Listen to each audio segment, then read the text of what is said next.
What made Bishan Singh Bedi such an iconic figure? Joining me now are two special guests who knew him intimately.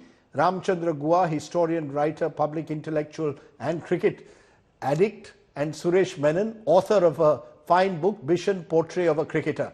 Appreciate both of you joining us. Let me turn to you, Dr. Guha, first. Ram, what do you think made Bishan Singh Bedi so special? So, there were many aspects to both his cricket and his personality. First, he was a truly great spin bowler, a part of that epic quartet which led India to its first victories overseas. Secondly, he was an inspirational leader. He made Delhi and North Zone a force to reckon with in cricket. And here we are, Suresh and I from Bangalore, speaking to you, Rajdeep, from Bombay. And it's Karnataka and Delhi that successfully challenged Bombay's hegemony and made Indian cricket truly, you could say, national in its catchment area. He was very good at working with young people. You know, with, for example, Sunil Joshi, Murli Karthik, Anil Kumble, many younger spinners were mentored and nurtured by him. Finally, he was a person of fierce independence of character. His spine was ramrod straight. He was absolutely uncompromising with cronyism, with corruption, with nepotism.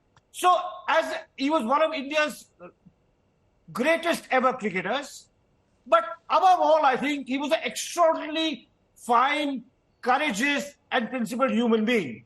Anyone who came in contact with him became a better person, which is very rare for a superstar. You wouldn't say it. You know, you'd admire an actor for the great films he's acted in. You'd admire a batsman for the hundreds he scored.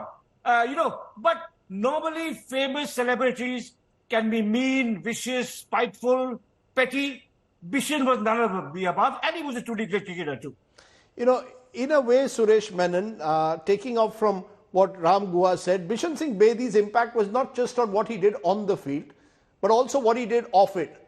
A kind of rebel without a pause, some would say, but an anti-establishment hero who actually challenged the Indian Cricket Board and fought for players' rights, which is why today players across the board are lavishing such huge praise on what Bishan Singh Bedi really contributed to the game. Is that how he should be recognized today, not just for what he achieved on the field, but what he meant to Indian cricket off it?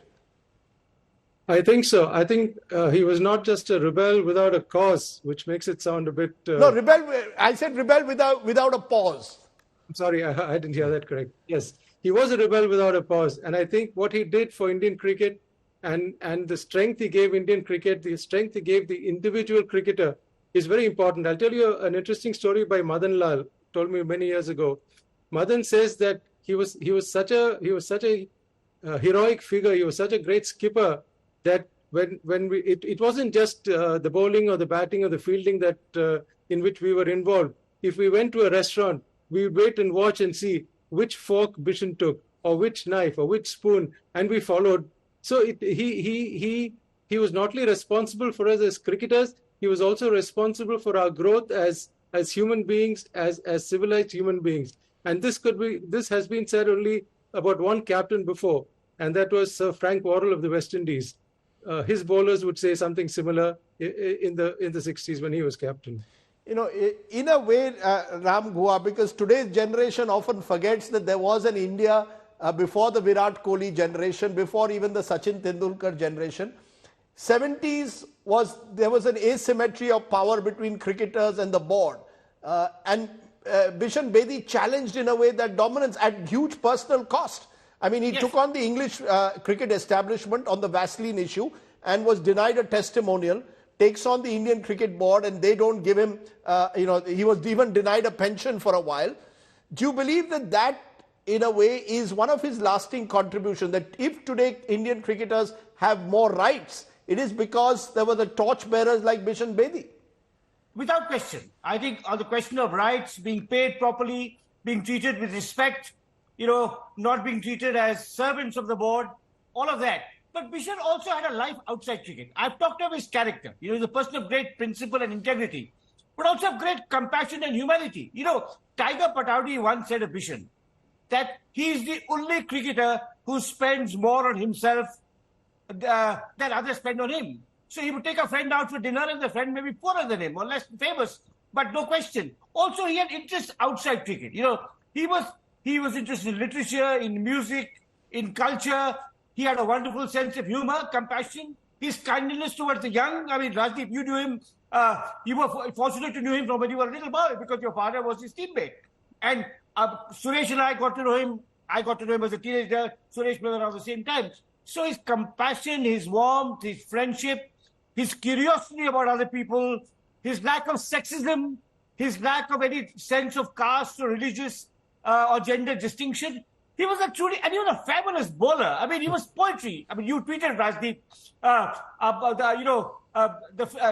Jim Laker's famous tribute that what is my idea of paradise? Paradise, lords in the sunshine with rail involved bowling from one end and Bishan Singh Bedi from the other. I might have Wasim Akram actually from rail involved end, but he was an extraordinarily gifted bowler. But I think he was a person in the round. Mm-hmm. He was not only about success, achievement, money, branding, sponsorship.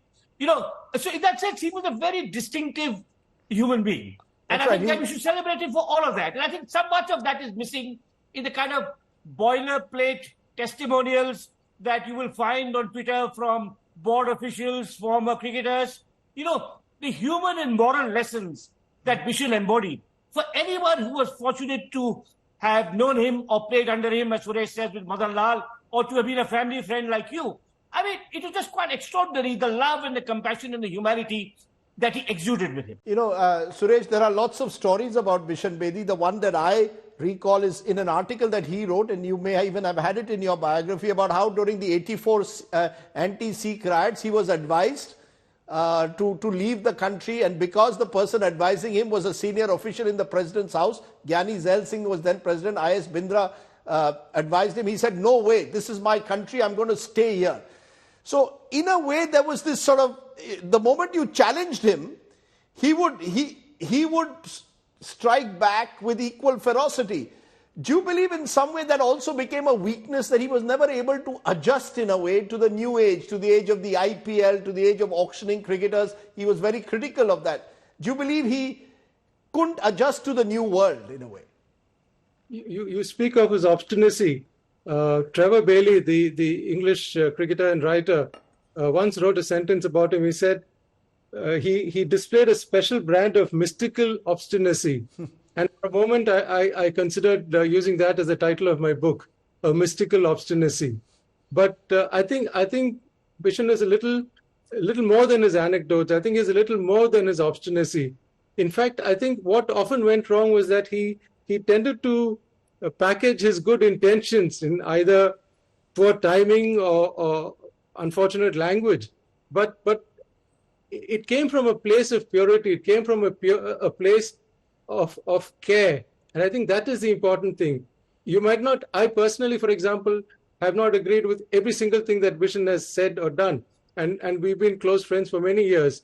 But the fact that, and I knew this for a fact, and everybody else who was around him knew this, that it didn't come from a place other than a place of purity and a place of concern for the cricket. His great boss was cricket, not the administrators, not the officials, not those who thought that cricket was a good ride towards wealth and fame and fortune. No, he thought he loved cricket with a passion, and anybody who disrespected the game had to take him on. That's because, right. He would keep saying that the words always used were, it's not cricket. And there's a reason, Rajdeep, that those words are used, because cricket is pure. There was a purity to it. But Ram Guha, how would today's generation, therefore, how should they look at, what should they learn from the Bishan Bedi legacy in an era of superstar cricketers, multi-millionaire cricketers? What could they learn, in your view, from Bishan Singh Bedi and take the torch forward in a way? Rajiv, I can't speak for them. I can tell you what I learned from him. To be forthright, to be courageous, not to worry about fame and reputation, to speak the truth as you saw it, to acknowledge mistakes if you made them, to think of a life beyond your profession. He was also a person of great faith. He was deeply rooted in the Punjab. He loved the Punjabi language. He loved the Gurbani songs, music, and yet he was an Indian. He was universal. He was also extremely opposed to jingoism and chauvinism in cricket. You know, the kind of jingoism we see among cricket crowds today, quite recently in Ahmedabad, for example, would have appalled him. So he showed you how could you be absolutely rooted in your culture. In his case, the culture of the Punjab. It is moving beyond that to India as a whole, and then embracing, you know, the globe. So I think I cannot say what cricketers can learn from him, but I can say that his life was exemplary, not just for cricketers, but for any kind of professional. How to practice your craft seriously, rigorously, hopefully with success, but always with honor and self-respect. Well, beautifully put, Ram, because we're getting a lot of comments from across the border. Pakistanis lavishing huge praise on Bishan Singh Bedi and his contribution and the manner in which he struck friendships across the border and therefore became this larger-than-life figure. Truly, I will just leave you with one thought, that every time I'd do a TV program and he was watching, he would often send me WhatsApp messages telling me to XXX socket to the politicians. So he was determined that he wanted the politicians to be put in the dock. And once in a match that was to be played between journalists and politicians, he insisted to play with the journalists, saying he wrote on the game, but he would never be with politicians because he felt a number of them were far too corrupt. That was Bishan Singh Bedi for you. Let me add one Yes. postscript, Dasdeep. Yes. I mean, he had the same attitude to politicians in the cricket board. Sorry? Sorry, I didn't catch that. I didn't catch your last word, Ram. Yeah. He had the same attitude towards politicians in the cricket board as well. That's right. And yes, Suresh, 30 seconds. I was just going to say that we were talking earlier about lessons one learned from Bishan, and I think just by being himself, he taught us a whole lot of lessons, and some of that was explained by Ram just now. But also, I think it was a fact that playing cricket was a joy for him. It wasn't never torture, and he brought that element of joy into the game. And I think that's an important lesson that today's cricketers need to learn. I'm sure in a way the torch will be passed from one generation to another. For my generation growing up, Bishan Singh Bedi was truly an iconic figure, and he will be much missed, not just for his contributions on the field, but for the message that he gave beyond it. It's not cricket.